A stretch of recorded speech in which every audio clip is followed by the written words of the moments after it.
Ya, bismillahirrahmanirrahim. Assalamualaikum warahmatullahi wabarakatuh. Di sini kami sebagai pemateri pada pertemuan kali ini kelompok kami ingin mempresentasikan hasil diskusi pada pertemuan kali ini yang bertema tentang tafsir ayat yang berhubungan dengan hukum talak. Langsung saja, di sini saya tidak sendirian. Di sini saya sebagai moderator sekaligus pemateri 1. Perkenalkan, nama saya Ahmad Arjunaja, NIM 119086, dan dengan rekan saya Muhammad Faris Nurbahri 119088 dan Mbak Aska Nailul Isya 119089.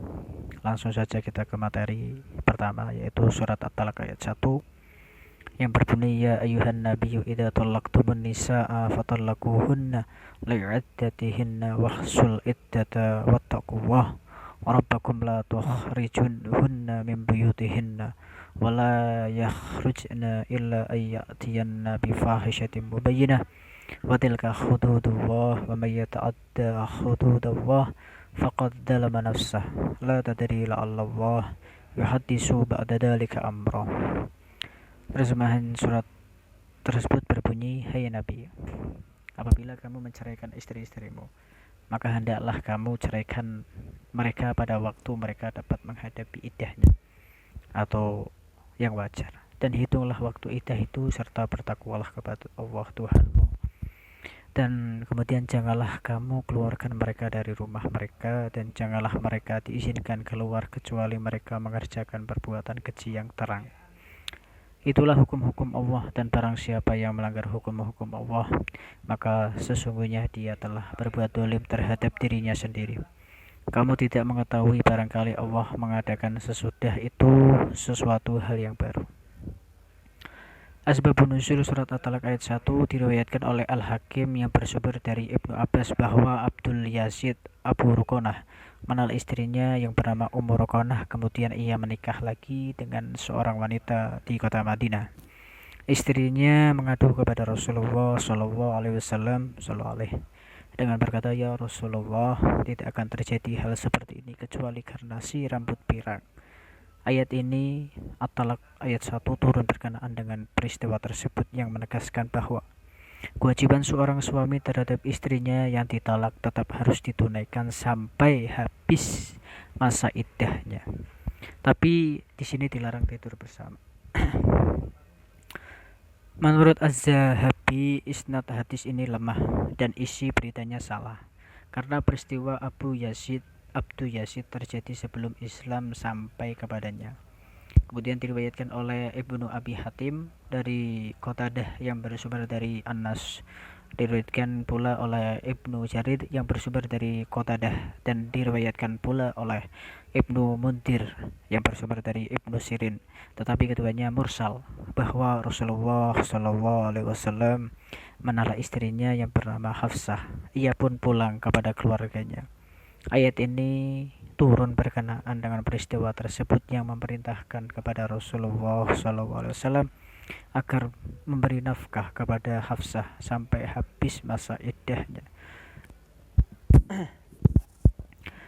Dan dikatakan pula oleh Jibril alaihissalam agar Rasulullah SAW merujuk kembali karena Hafsah itu termasuk ahli saum dan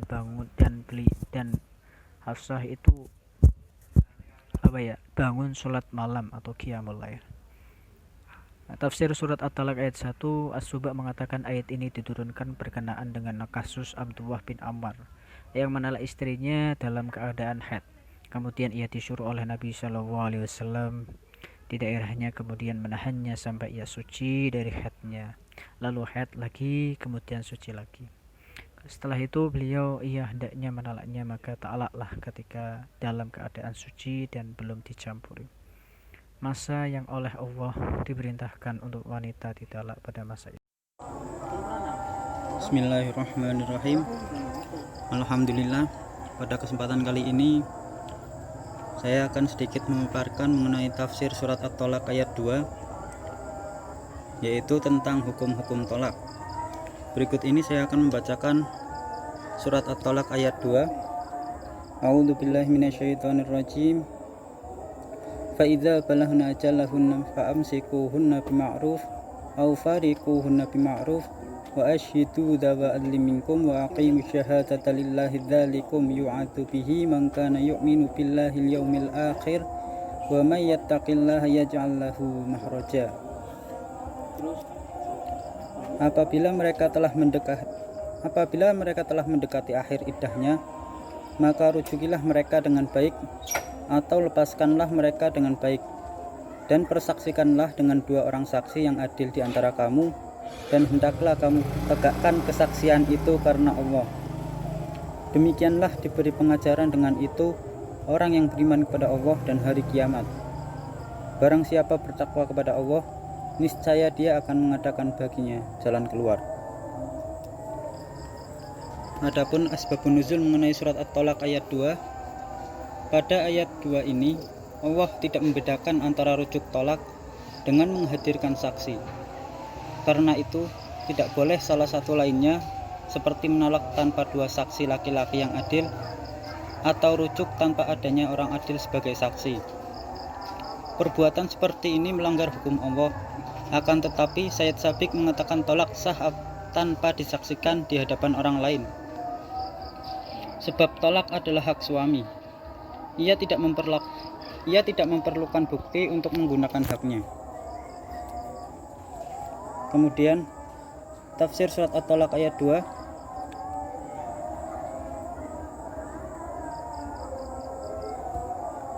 Talak itu sebagai pelajaran bagi pasangan suami dan istri agar jangan dilakukan lagi.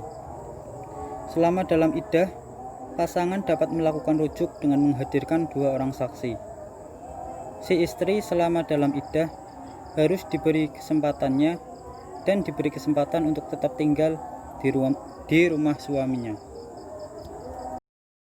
Surat At-Talaq ayat 3. Bismillahirrahmanirrahim. Wa yarzuquhu min haitsu la yahtasibuhu wa may yatawakkalu 'ala Allahi fa huwa hasbuhu. Innallaha balighun amri. Qad ja'alallahu likulli syai'in qadir.